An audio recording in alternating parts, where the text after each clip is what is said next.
নওগাঁর নিয়ামতপুরের ভাদ্রণ্ডপুর গ্রামের কৃষক আব্দুর রহিম ৩৮ বিঘা জমিতে বোরো আবাদ করেছেন। বিগত বছরগুলোতে তিনি মৌসুম জুড়ে ১৮ থেকে ২০ বার জমিতে সেচ দিলেও এবার পাইলট প্রকল্পের অংশ হিসেবে ৪ বার সেচ কম দিয়েছেন। পরিমিত সেচ দেয়ায় বেড়েছে ধান গাছে কুশির সংখ্যা ও দানা, উৎপাদন বেড়েছে অন্তত ১০ ভাগ। আন্তর্জাতিক ধান গবেষণা কেন্দ্রের তথ্য মতে বোরো আবাদে জমি সবসময় পানিতে ডুবিয়ে রাখার বদলে পরিমিত সেচ দিলে বিঘাপ্রতি ৬০০ থেকে ২৫০০ টাকা ব্যয় কমে। এছাড়া কমবে বরেন্দ্র এলাকায় সেচের পানির সংকট। পানি আমরা দিতাম অতিরিক্ত, ধানের গাছ লম্বা হয়তো কিন্তু ফলনের দিকে আসছে। এবার পানি কম, ফলনের দিক আল্লাহর রহমতে ভালো আছে। ৩০% নিম্নে ৩০% পানি সাশ্রয় হয়, আর এটাতে কোনো ফলনের পার্থক্য হয় না। এই ডেটাটা কালেক্ট করার জন্য আমরা এই চেম্বারটাই ইউজ করতেছি। এই চেম্বারের ভিতরে আমাদের মিথেন সেন্সর রয়েছে। এই সেন্সর থেকে আমরা দিনে ৪ বার ডেটা কালেক্ট করি।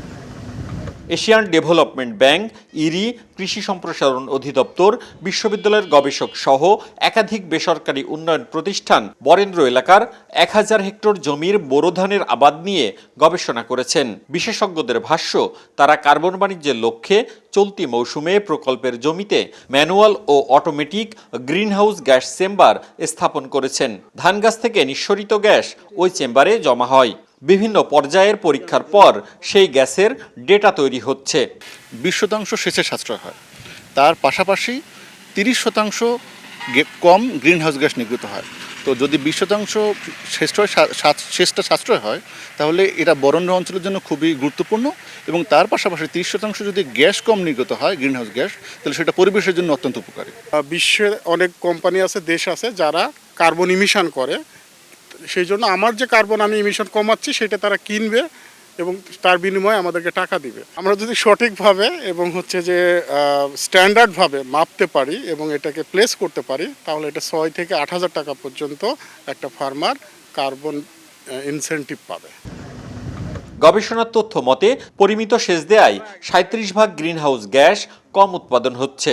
আগের তুলনায় গ্যাসের পরিমাণ কমায় জাপানে কার্বন ক্রেডিটের সম্ভাব্য ক্রেতার কাছে তা বিক্রি করা হবে। এতে আয় হবে বিপুল পরিমাণ অর্থ। কার্বন বিক্রির এই কার্যক্রম করবে এডিবি। বড় বড় বিনিয়োগকারীরা চাইছেন বিনিয়োগ করতে, কার্বন ক্রেডিট কিনতে। বিভিন্ন সেক্টর থেকে কার্বন ক্রেডিট কিনেছেন তারা, যেমন শক্তি খাত। তবে কৃষি খাত থেকে তেমন কিনতে পারছেন না। যেমনটা জানি আমরা, বাংলাদেশ একটি কৃষি প্রধান দেশ। একবার বিক্রি শুরু করলে ধীরে ধীরে বাজার আরো বড় হবে। এখন পর্যন্ত গবেষণার প্রাপ্ত ফলাফলে খুশি প্রকল্প সংশ্লিষ্টরা। তাদের দাবি, গ্রিনহাউস গ্যাস কমানো গেলে কার্বন বাণিজ্যের আয়ে একজন কৃষক প্রতি বিঘা জমি থেকে প্রণোদনা হিসেবে পাবেন ৬ থেকে ৮,০০০ টাকা। মওদুদ রানা, সময় সংবাদ, রাজশাহী।